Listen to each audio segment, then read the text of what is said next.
Hey guys, today I'm going to tell you how to fix red eye photos on iPhone. If you are using any iPhone and you're facing the red eye photos issues, let's see how can you easily fix that. You just have to simply open your Photos app here and just select the photo in which you have red eye issue. Let's say I'm going to select this one here, and here you just have to tap on this edit option.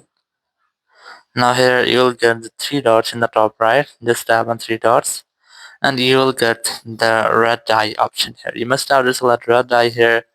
Once you have selected, you just have to tap on the eyes. You can zoom in and then tap on the eyes here, whether you have red eyes option. Once you have done, just tap on this done option here. So it will fix the red eyes if you have the issue. So in this way, you can easily fix your red eye photos on any iPhone. Thank you very much for watching the video. Until next video, bye bye.